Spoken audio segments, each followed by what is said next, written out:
Welcome back to the channel, ladies and gentlemen. It is not too long until the international break is over, and I hope you've had a wonderful weekend. Today, I have a video for you which I'm really looking forward to. I will be looking at all 20 teams and what we have learned, but not only that, I will also be projecting from the review what we can expect going forward, and I will be looking at the mental side of the game a little bit initially, and just a few thoughts that I've had on my mind that I would like to share with you. And I look forward to a very healthy debate and discussion in the comments about them.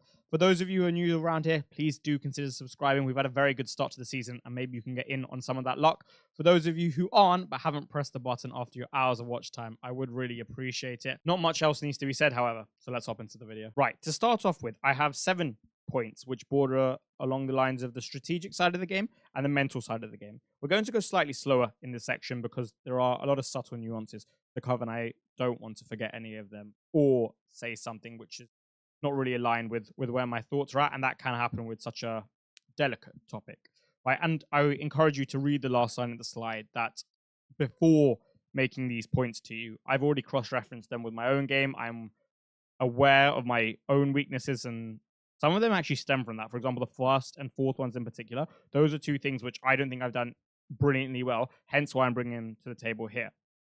When it comes to the third point, I imagine I will maybe offend some people. And whilst that is not my intention, it's not my intention at all. I do think it is necessary to have these type of discussions so that we can all improve as players and think about the game in a deeper and better way. Okay, so let's start. The first point is to do with premium specifically and not assessing their context down the line. Okay, so with someone like Cole Palmer, especially at the start of the season, considering the Euros hangover, and considering that as Manchester City away in the first, so Manchester City at home in the first game, within the community at least, there was very, very little talk about him. Now, one of the main reasons for that is Nkunku was there at 6.5 and 4 million cheaper, and we thought we could get away with it. But regardless, even though he was the highest point scorer the year before, I think a lot of the reasons why people weren't super bullish on him, apart from the Euros, was that Manchester City at home fixture in the first one. But what if that was in game week 3? I think people would have been far, far, far more likely to at least go there or at least consider it.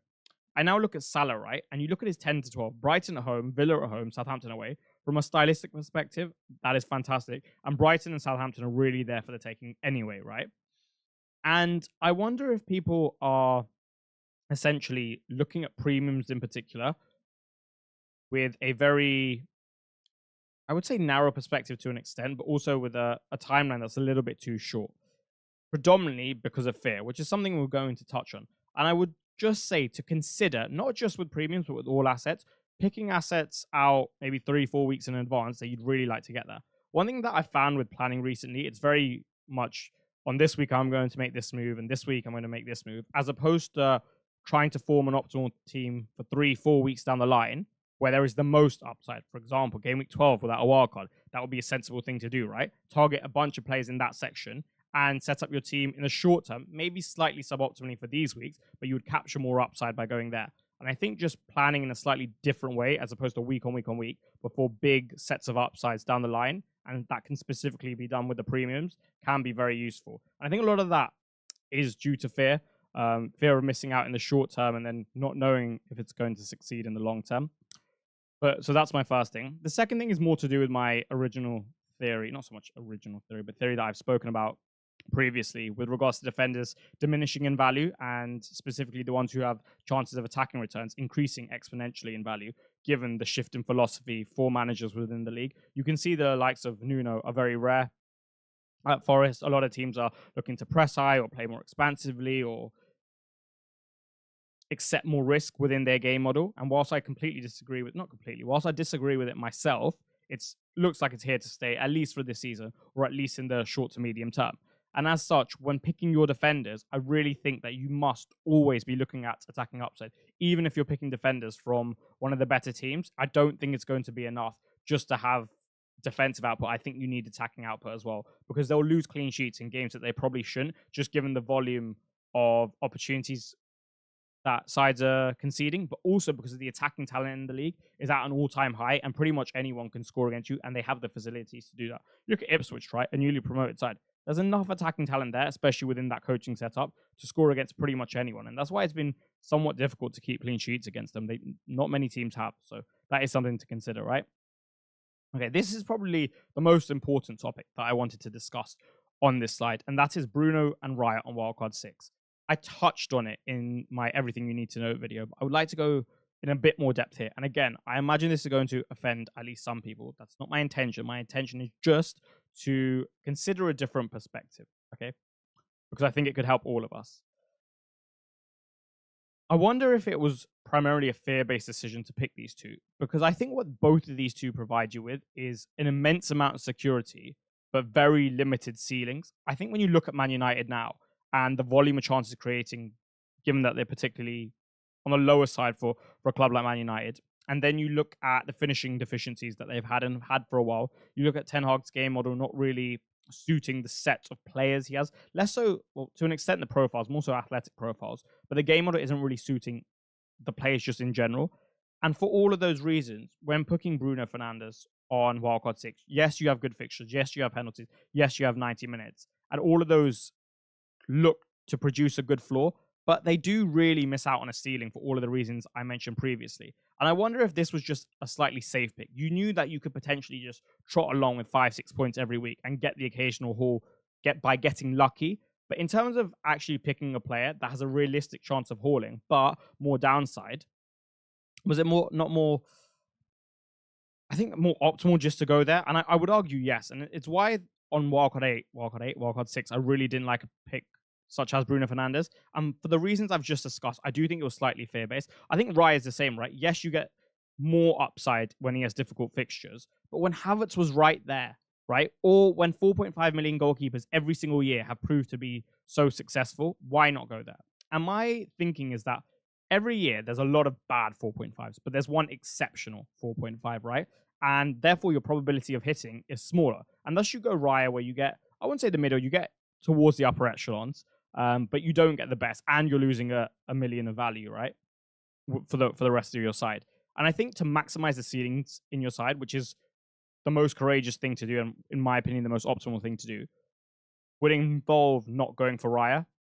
And I would just check yourself with these type of decisions. Are you settling for a higher floor but a lower ceiling just because of the security of points, and knowing that if you are to go for the higher ceiling players like Havertz, who probably have a lower floor than someone like Bruno traditionally, is that as a result of fear or something else? So that is just something I thought I'd bring to the table. Now, the fourth one is something that I think I've done pretty poorly, right? And my specific example is Semenyo. Did I really need to sell Eze for Semenyo for the 2 weeks of Southampton at home and Leicester away? Could I not have accounted for the fact that going to Leicester away is not really that easy and kept the transfer? Yes, I'm 5 points up on the move, but that's not really the point. There was enough there to probably keep Eze and not make that move and just roll the transfer. Now, I say this really applies to me because I don't think I've rolled a transfer in 6 months. I was looking at it and I was thinking about it and I was like, wow, that is a long time to not roll a transfer. I really don't think I've done so in 6 months, which is a long time ago. You wouldn't even remember the players you had in your team 6 months ago, right? Well, at least most of us. And I think it's in pursuit of trying to have the optimal team every week. And similar to what I said in the first point, where you're not willing to allow yourself to capture gains down the line because you're scared of missing out in the short term. So that is another thing I would like you to consider. But going back to something more positive, I think Ben Crellin's Game Week 6 wildcard is one of the best things, if not no, it is the best thing I have seen all season. It was completely courageous. It went without Salah and Haaland, and it had triple Spurs, and a lot of other things which weren't very popular on a Game Week 6 wildcard. And that is how I think the game should be played. I think it should be played with complete courage. I don't say lack of fear, because I imagine he would have been somewhat fearful of not owning Haaland or Salah, but he did it anyway, and that's what courage really is, right? To do it anyway in the midst of fear, because otherwise everyone's courageous. And the fact he did that, I think, is brilliant. And I think all of us can learn from that. And it's something that I'm going to keep reflecting on during the season. And week on week on week, I'm going to remind myself of the fact that he did that, because I think that is the best way to play. And I would really consider implementing that level of courage within your game. And it's worked well for him, right? And good on him. And I think if anyone deserved it, it would be him for profiting from Wildcard 6. Now, if you live in the UK or other countries affected around the world, you would have known how much inflation has increased the necessities in life, right? And pretty much anything, everything. And I wonder if the shift in football is actually causing an inflation to the point that we've never seen before. You look at Saka now, and if you were to take where he's at right now, 2 goals, 7 assists, and then extrapolate that for the entire season, look where he's going to end up. That's 9 returns already in 7 game weeks. Times that by 5, he'll be on 45 returns, with 3 game weeks to spare. Now, I know you expect him to slow down, just like you expected Haaland to slow down. But it's not just Saka. It's also Haaland. It's also Palmer. It's also Salah. It's also some of the defense. Even Havertz is at 40 points after 7 weeks, just under 6 points per game. You can expect him to do really well this season, considering the expected minutes and the role he's playing. And he might rock up with a big 200-point season. And I think with the way football's shifting, especially within the Premier League, I think because we're seeing more goals and more, or the shift in philosophy on top of the attacking style of play in general, especially for the attackers and midfielders, plus the shift to the bonus point structure, we are just seeing a mass inflation across the board of the points that people are getting. And thus, I would consider playing in a way where you allocate a lot of money to the top side of your team and high ceiling assets. And the other thing is it invites risk, I think, a little bit more than it has in the past, because you know that a lot of people now can get bigger and bigger hauls. It's not just the premiums, but even the guys under them. Look at Maddison. Maddison's doing pretty well. Like, he's doing pretty well for a guy who's not had much talk about him. Look at Luis Diaz. Look at how consistent Semenyo's been. And he's not even a high ceiling asset, right? Like, the points per games that people are averaging is much higher, I can imagine, than seasons gone by. And I don't really expect that to stop as a result of the shift in football. And I would say that invites risk because you now have more upside to capture in certain moves. It's just something to consider. Finally, whether you're ranked 10 millionth or first, and a lot of engaged managers have had a rough start to the season, I would say just going back to the basics always works, even if you're flying high. Picking players with really solid fundamentals, I think, especially at the micro level, is becoming of increasing importance. Picking players with good expected minutes that satisfy the zonal proximity theory, that have good ball striking, those 3 things in particular. And the other thing is they're somewhat fixture proof. Palmer, Havertz, Mbeumo. I'm choosing players specifically, by the way, that are not just expensive like Palmer, but also cheaper ones. Semenyo at home. Players like that who are fixture proof because of their qualities and also how their teams platform them, I think is going to always be really, really useful, and not necessarily always going for the guy who's got slightly lower expected minutes but higher upside. For example, Brennan Johnson, right? Yeah, he's in great form, but you have to assess the fact that an Android winger always has a slightly difficult role compared to other wingers in other systems. You have to account for the fact that you've never really seen him go on a prolonged period of scoring that is particularly high in terms of its level of output. You don't see him score too many braces, etc., etc. So even with things flying about like that, I would always go back to the fundamentals and see if you are making a good decision based on that. And those are pretty much all the points that I wanted to cover. I hope you found that interesting and insightful. I certainly was looking forward to discussing that. I imagine if we had maybe a pod panel or just maybe more time in a video, if it was designed as a podcast, it'd probably be a little bit better. But for a first try at that, I thought it was interesting, and it will definitely give you guys something to think about and some original content over the IB. But now let's go into the teams. Right, with regards to Arsenal, I think the basics that we were just talking about are satisfied wonderfully by Gabriel, Saka, and Havertz.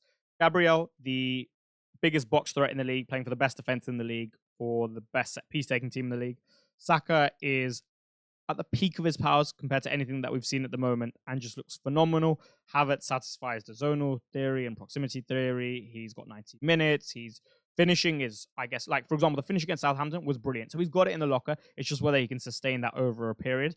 And he's having a lot of chances created for him, given he's got Saka to his right. So for all those reasons, I think all of these 3 guys satisfy it, and you probably don't need to sell them ever. However, let's talk about them in the context of their tough run, because that is an opportunity people are looking at to relinquish Arsenal assets and go without them to potentially capitalize on upside elsewhere. One thing I would say is you need to use transfers to get them in and out, right? Because you probably want them back for 12. I wouldn't see why you wouldn't, when I think Saka and Havertz and Gabriel, all 3 of them are 0.5 underpriced at the start of the season, and they've probably proved that with their performances thus far.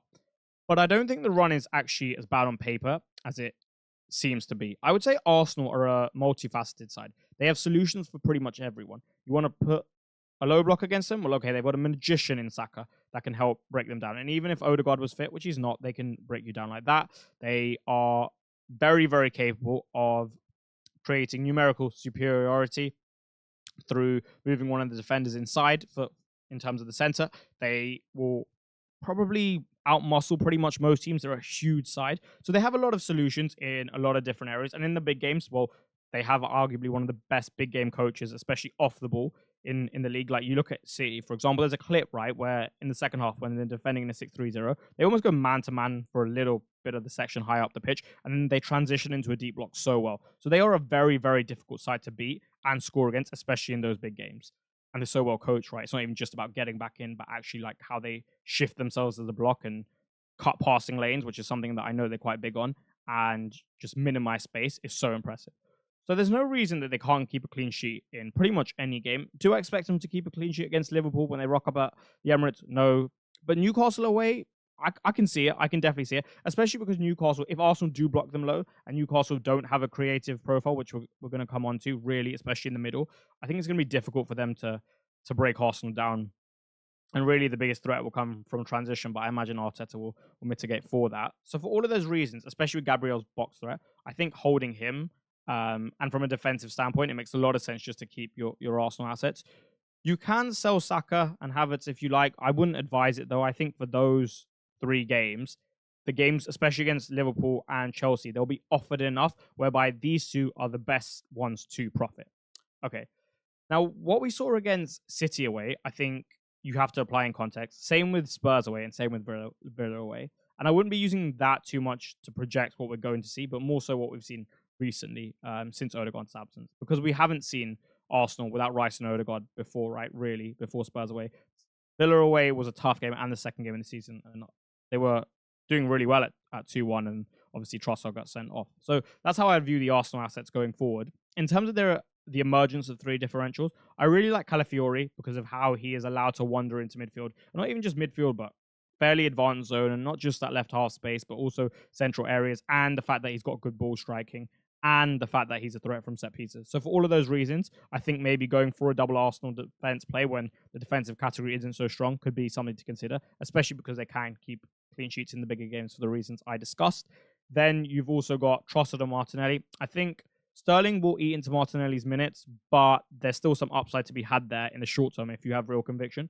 Trossard is the one I really like, though. Quite cheap at his price and playing a really, really good role. A different role to Odegaard. It's almost like 4-4-2 at times, and with the way he combines with Havertz and the pockets of space he finds, and the fact he's a good goal scorer anyway, right? And then the price. So all of those guys I would definitely consider. Moving on to Villa, I would just be a little bit careful about hoping for clean sheets from their assets. I think they're a defender light. I think their left back is fine, especially with the way they play. I think the left centre back in Pau Torres is fine. I think Konsa is fine, but Konsa can't play centre back and right back. And when you play centre back, I think the right back, whoever it is always susceptible to getting done, either positioning or 1v1. And then when he plays right back, I'm not a huge fan of Diego Carlos. And I think they lack a certain level of physical dominance and don't impose themselves particularly well against the big strikers, that particular centre-back pairing. So that's something I've observed and I would consider. I think Watkins' development has been magnificent, and I don't really expect him to slow down. For FPL in particular, it's the fact that he's so box-focused and in the middle that makes him somewhat magnetic given his qualities. And I think as a result, he'll always accumulate a high volume of chances across a medium span, and good ones at that. So I think he could be great value just as a set and forget. Maybe a tad expensive, and maybe you are able to go out without given quad structuring and the fact that he is more expensive. But in terms of pure points, I think he'll be great. We can obviously talk about Rodgers and stuff, but you kind of know that he's been good, and why would you really sell him at 5-1 unless you're looking to be quite aggressive? Someone actually pointed it out to me that they haven't had a good game yet. And when I looked at it, I was like, wow, they actually have not had a good game yet. And they've had pretty decent fixtures to do so, right? And they haven't really performed that well in one.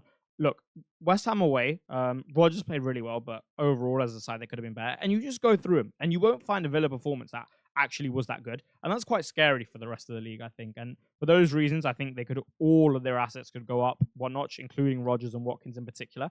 And even though the fixtures do look tough in the medium term, and you could probably argue to stay away from some of their assets, I do think you have to consider the fact that they haven't hit their stride yet. And I imagine this international break could be a nice grounds for them to do that. Bournemouth, again, I've talked about it quite a bit. The pattern of them home and away, and don't just look at the results, more so look at the performances, because they paint a far more accurate picture. Just shows you that when they go away from home, I think, yeah, you can target them and target them well. But when you go to the Vitality, just be careful of, transferring players in and at least tamper expectations. Mainly as a result of their high press and the ball on the pitch being smaller, etc., as I've spoken about. With Semenyo, I would say high floor, low ceiling for the reasons we discussed prior. particularly the fact that they don't have a huge, not a huge, but a brilliant creative high volume passer profile in the 10, and also system dynamics are optimized for him to get points. I think they're well set for Bournemouth at home to score goals given their press, but the lack of overlapping right back pushing him inside often and opportunities to leverage his quality and ball striking, etc. I don't think bodes particularly well for him. And then, can you hold him in this tough run? I would actually say it's not. I think it's just really in the middle. I think it's not the worst thing in the world, given that the City and Arsenal games are both at home. So I think he's definitely more likely to get returns. And the Villa game's away, and that's probably the one you want to be away out of the three, because Villa are still a bit susceptible to transition, even though their build-up has slowed this year with the emergence of Annan, and they've changed it because Louise is left, but that's really that important. So I would consider holding him. I would at least say you have that option. However, I don't think anyone can argue with either move, because I think it's pretty much a coin flip and very much dependent on your situation in particular. In Mbeumo, I will touch on briefly because a lot of you own him, and if you don't own him, you probably know how good he is. But I just wanted to reinforce that. And I would say he suffers from aesthetic bias slightly. And for those of you who don't know what it is, I prefer to view it in a slightly different way, more with regards to subconscious programming, but we'll just use this as an example. And they're pretty much similar, right?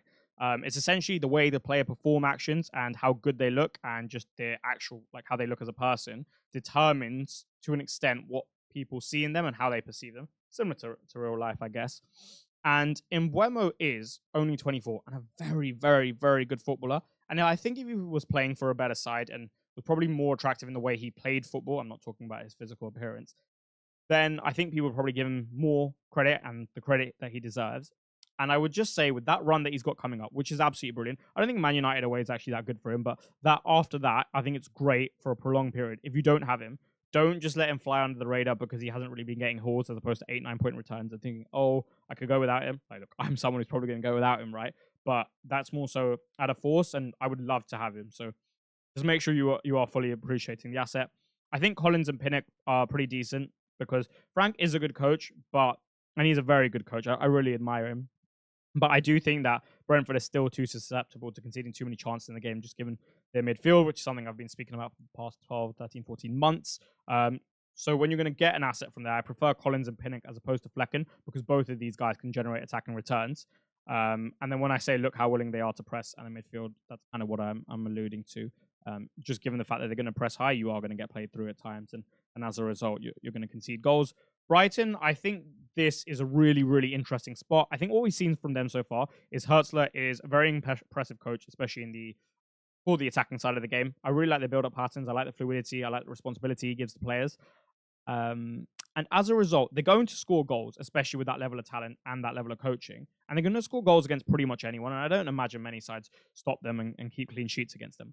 And for those reasons, combined with the fact that there's the spread of output, and thus you can't really be looking to hold any of them for the long term, I would say at the moment. In the short term, there will be opportunities there. When they have a fixture, like let's say Wolves, for example, you could choose to go like, okay, you know what, for this week, I'm going to go Matoma. Because a lot of people won't have him, because over the medium term, the spread of output would mean that you'd probably like to go elsewhere. But in the short term, any of them can haul in any particular fixture. I choose that one because Matoma could give Semedo a really, really hard day. And I think, therefore, as opposed to it being a curse where you can't pick any of these assets that are playing for a team that plays good football, it's actually a blessing if you have the risk appetite to accept some upside and downside. More so downside in the short term, because you know that you might have to transfer them out without getting the points return that you sought after in the first place. And then that's what I mean by the defense never lower than the 3, attack never higher. Their attack really, really good, but defensively, this game model is definitely susceptible to getting a lot of chances again, and for the much more so than Brentford, who I spoke about. So for those reasons, I would just avoid that side. But I think there will be opportunities to capitalize on Brighton assets. And I said it more so with João Pedro, how I think he's a giant slayer. I do think that Brighton are someone that maybe they won't win against the big teams, but I think they'll cause some problems, especially going forward. So that is an opportunity to consider at all points. Chelsea, look, I spoke about it when I was looking at the wildcard 4 drafts. I think Sanchez is a really good keeper. Obviously now, to have an FPL, obviously now the fixture run isn't great, but I think with the system that Chelsea play and the fact that it takes a while to get adapted to Maresca's system, I think it was Mark Albrighton on the radio was talking about how he has like 6 different iterations, and they all improve it and become slightly more orientated to his philosophy. which is quite risky, right? If you look at the way we play. So I think for those reasons, Chelsea are going to concede chances. And that's good in a way for Sanchez to rack up them saves, and because that's what means he can get hauls. I would say after the 4 weeks, if you're looking at wildcarding in 12, that's definitely something to consider. Madueke and Jackson, I think Madueke is actually going to be quite good for minutes because he's playing quite well, and I think the coach really likes him. Whilst they may not be the best thing in real life, and people can judge it however they please, I personally don't really care. At the moment, at least. His high volume of shots and the fact that he really wants to shoot often, similar to Phil Foden to an extent, means that he's just got a high probability of scoring goals, and I think that's good for FPL. I think he's probably going a little bit under the radar, even at his price. I quite like him. Not so much for the big games, but in 12, again, going back to point one on the diving deep, these are the type of opportunities which I think you can set out in the future and plan for, and then forego a little bit of upside if needed to capture them. Jackson, I wouldn't be surprised if the expected minutes get somewhat reduced. I just don't know how long you can keep Nkunku on the bench for, especially with the lack of minutes that he's getting. So I would say that is something to consider, and especially with the tough run, I would be careful considering his level of finishing over a medium-term span. You don't expect him to be banging goals in each and every week. And then Cole Palmer, look, obviously he's been great, but look at the fixtures that he's returned in, and they have all been ones, like returned quite big in, and they've all been ones where the dynamics within the game are really well set up for him. Well, Liverpool away is not great. Newcastle, even though it's at home, I think the fact it's at home means that Eddie Howe's even more likely to implement a system similar to the one he did against City, where he goes man-to-man high and then blocks you really low. And that's not great for Palmer, especially considering their midfield being Sonali, now that he's back, and that's a big deal, Joe Linton and Bruno. Brilliant dueling capacity, very physical. You won't have too much space. You won't have too much time, and that's where Palmer will kill you if you give him those. So for all of those reasons, I don't really like that fixture. Arsenal in 12 is probably the hardest fixture on the calendar for anyone in terms of the attacking assets. Obviously, United in 11, 10, whatever it is, like 10, 11. Yeah, that's nice because like if he has the same free in that Kulusevski did at Old Trafford, he will rip them, and it's almost a guaranteed haul. But you never know what you're going to get with those lot. Like, you can say whatever you like about them, but you never know what you're going to get when you go to Old Trafford under the lights. And for all of those reasons, especially with the three that sandwich it, it's not enough for me to go there. So I think you should actually be a little bit colder on Cole Palmer. It's actually quite a nice opportunity to exploit because other people are going to go there. In terms of what we've seen from Chelsea, I think we've seen Jackson and Palmer work really well together in the centre. You've seen Palmer run off him. You've seen Chelsea's style and system really start to establish itself. You've seen the possession-based football and how that works. You've seen Caicedo's improvement. And you've seen predominantly, in terms of FPL, Sanchez being a good option because of what's happening. You've seen Palmer still being a great option because he's staying in the middle and he's being allowed to run off Jackson in the way that they interact. And you've seen Jackson in general perform quite well, given the dynamics of the system are quite optimized for him. And I also think that having a highly associative player on the left in Sancho is actually quite good for him as opposed to someone who's very direct like Mudryk, because it just means that he's going to get fed a little bit more. So overall, I would say well, and then good, and then you can essentially capture their upside in 12. But for now, I would tame the interest. Right, moving on to Crystal Palace. I've heard rumors that he's going to change the system, and I think it would be smart too, because I think the output you're getting from the pivot, it's just not enough. And I think it's causing them major problems, and it's not platforming one of their best players in Adam Wharton properly. So I actually think that if he changes the system, pretty much everything you've seen so far from Palace is null and void, because there'll be a completely different side. And he's a good coach, right? Like, Bayern didn't want him in the summer for no reason. They're not a stupid club. Their sporting directors won't be uneducated, right? And so they clearly want him not just for the reasons that he was successful at Palace, but also what he was showing underneath the surface. So I expect him and Palace to turn it around somewhat. What to do with Eze? I'd actually keep him in a lot of cases. I don't really like the Forest away fixture, but after that, it's not too bad. It includes Wolves and Spurs, which is pretty decent. And I think there's not much floating around at that price, not too much at least in terms of upside or ceilings particularly. So for all of those reasons that I mentioned prior, I think you can keep Eze in. But the rest of them, I think you can probably get rid of. You wouldn't sell Henderson, right? Because you're not really going to be making a goalkeeper transfer when the fixtures aren't that bad. But just something to keep in mind should you have the luxury of doing so and they keep performing poorly.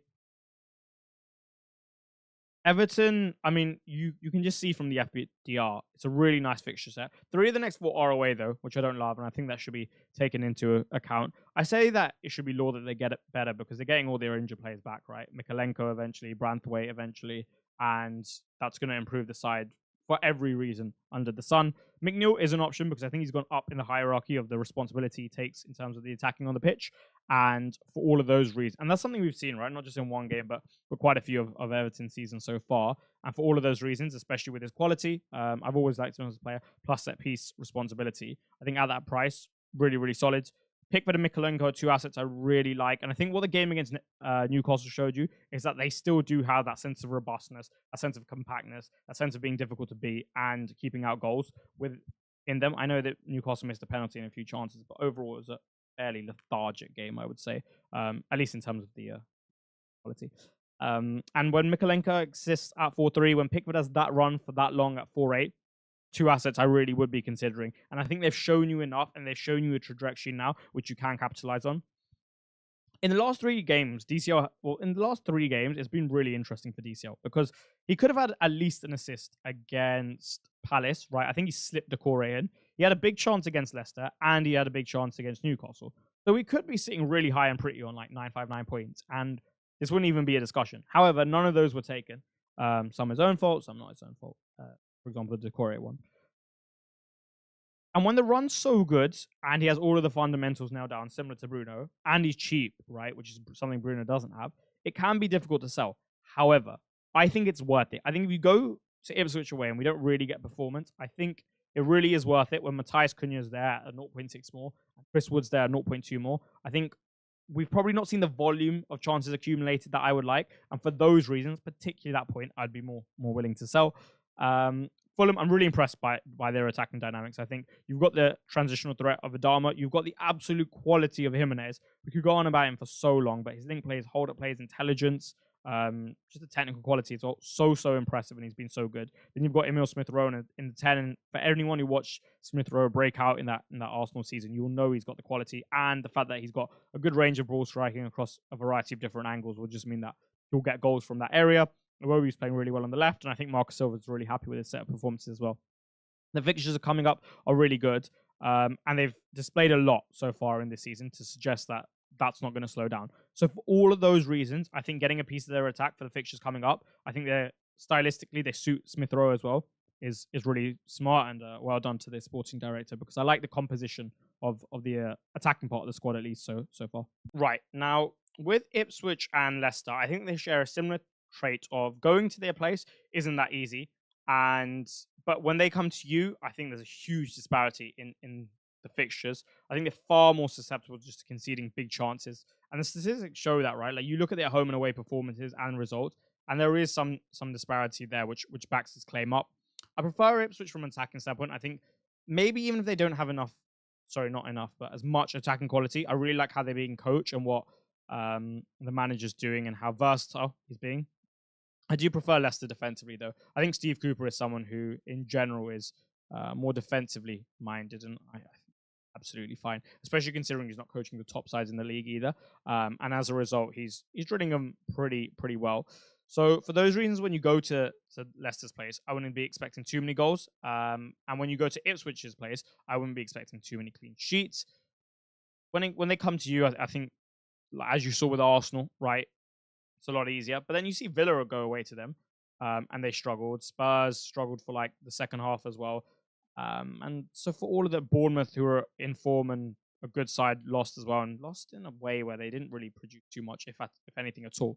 So I think I would really keep that trend in mind. I think that's what the main thing that we've learned from both of them. I'd be avoiding assets in general. I know people like Leif Davis, but I don't think his volume of attacking returns will offset the fact that they'll probably keep 0 clean sheet. Liverpool. So let's talk tactics. It's been really interesting how they've transitioned from the Klopp era. You see the fullbacks coming and staying inside more. You see the block being narrower. You see a double pivot in front. You don't see the centre-backs being stretched into channels anywhere near as much as they were, which I think is great, especially when you have huge physical presences in Van Dijk and Konate. When they're stationed well, and when the entire team's well set, it's going to be so difficult to exploit them. So I think their clean sheet likelihood has absolutely gone up. I think you've still seen Trent, though, play a bit deeper and not get into those wide zones as much and put in a lower volume of crosses, especially towards the second half of the season that we've had so far, maybe post IB1. And for those reasons, especially with the fixtures coming up, I really don't think you can justify Trent at 7 million with those fixtures and the decline in the likelihood of attacking output. On the flip side, I really, really, really like Salah from 10 to 12, as I spoke about briefly earlier in the video. I think he could be a great differential, and the stylistic suitability is there for him in those weeks. Nunes doesn't really look to be in favour, and if Jota can keep playing well, I actually think even with reduced expected minutes, given how much of a goal scorer he is, and how the system is set up for him, you know, I really like it as an option. I wouldn't mind. This is one of the few spots I wouldn't mind taking expected minutes risk. I think that pretty much covers everything. One thing I would say is that at times they actually choose to build with a single pivot, and I think in those games where they do that, they're slightly less effective in terms of getting out of the second phase. A lot of it is very reliant on Gravenberch's ability to past the second wave, I would say, of the press through his elite carrying, which has been great. But I do think when they build with the double pivot, it's more advantageous. So just in case he continues to, not so much continues because he's been quite flexible and he only really did that against Wolves. But if he's going to do that a lot, build with a single pivot, I think that's just something to keep in mind in terms of the volume of chance creation for those up top. But if he persists with a double, which I think he will, especially in the bigger games, that's good for them. Right, now, you're not going to be selling Haaland before Wolves away, Southampton at home. And you're probably not going to sell him for Brighton and Bournemouth either. But after that, in 12, people are considering it. And again, going back to the first point of maximizing upside through giving up something in the short term, in a way that isn't really being done too much, could you actually plan for going without Haaland? I would say the biggest threat to his goal tally is genuinely Phil Foden. All you need to do, and Rodri's absence, all you need to do is just see him with and without them this season. And not just in terms of the output, but also the performances and the chances accumulated. And it tells you everything you need to know. De Bruyne will be back sooner rather than later, whether that be game 9 or 10, I really don't know. Because I don't work for Manchester City and I'm not Pep, but he will be back. And then I think Haaland will get better. And for those reasons, given De Bruyne will be back, I don't think you should be selling him in 12. I also don't think the run is as bad as people say. I think stylistically for him, like Spurs is never going to be that bad of a game, right? Spurs always manage to cause them problems, but nonetheless, I think he should be fine. What I would say, however, is against low blocks, particularly without De Bruyne and Rodri, and in Rodri for this point, with the slower speed of ball circulation, even with their huge 1v1 threat in wide areas, it's just going to be harder to shift the block, create pockets of space, and penetrate as a result, and specifically create for him because he'll be so well occupied. And the pockets of space you are going to pick up as a result of that ball circulation will be the Foden type of pockets. And even when you beat your winger, your fullback one-on-one, the block will be more settled initially because the speed of ball circulation will be slower. And thus, I think it's harder to get the ball into the center for him. So for all of those reasons, against those low blocks, should anyone wish to play it, which, to be honest, none of the sides that he's going to play in the short term are, also a long-term outlook, then I think that is something for you to consider, especially with regards to captaincy, if you're not looking to sell. The other things, I think we've seen a real establishment of the trend when Lewis will and won't play. I think especially at fullback, he's not playing the games where there's huge transitional threat down the side and they've got a lot of physical capacity. Cunha, Gordon, Martinelli. I know Cunha he hasn't picked the Wolves yet, but I don't think he'll play against Wolves for that reason. I think Kyle Walker will play. So I think you can just manage expected minutes actually quite well with that piece of information. Vardy, I imagine, will pretty much play every game, especially without Rodri. You want his attacking quality within the side, just to provide you a different in-game solution should it not be working. And you'll get the attacking role from him sometimes when Lewis doesn't play or he just plays in midfield. So I think that's something that we've learned as well. And that is probably it. I don't think there's too much more to talk about with City. With United, I spoke about it initially in the diving deep section. The fundamentals aren't there for any of their assets because they're just not playing well enough as a side, and the system isn't really helping them, and they're not creating enough chances. And for all of those reasons, I don't understand why you would take the risk at this point. Like, if the ceiling was there and it was just low floor, high ceiling, I'd be like, okay. But at the moment, it's just low floor, low ceiling because they're not making enough chances, and they've had this finishing deficiency for God knows how long. I would just avoid the defense if you'd like to indulge there with Dallow's upside from open play, with Mazraoui's upside to an extent from open play, with the Licks thunderbolts from set pieces, with Anana's high ceiling as a result of the save potential. By all means, the fixtures are good. Go and do it. I like the play actually. I think there, lowish floor, high ceiling though. So all good. But in terms of the attack, just understand you're taking a massive risk, and I would say it's far from an optimal decision. Newcastle. I spoke about how against the big boys now. I spoke about like when it came to Chelsea that I think they'll actually just be tougher this season because now that Tonali's back, they have less injuries. They don't have European football to manage as well, and has shown the versatility to, instead of just keeping himself open when he goes man-to-man high and leaving them susceptible to transitions, he's more willing to block low. So for all of those reasons, I think Newcastle won't be the same type of team defensively as they were last year. They'll be better. I don't think they themselves have solved low blocks still. Like, you look at the game against Everton, yeah, sure, they created some chances, but probably not enough for my liking with the quality, mainly because they lack that creative midfield profile. And even their right winger's not really giving them that. Whether it's the big game's Jacob Murphy, he's opposite high volume passer, creative type of profile. So I think until they acquire one of those or really tweak things, or someone takes that responsibility, which I'm not really sure do, unless you play Bruno higher up the pitch, which again I don't think they're going to do. I would actually have those games at slightly less value, but the ones where it can be transition heavy, like a Brighton, for example, I would have Gordon really, really high. I still really like Gordon. I think now that his contract is settled, I think he can really exploit certain fixtures. I love him for this week if you wanted some short-term upside.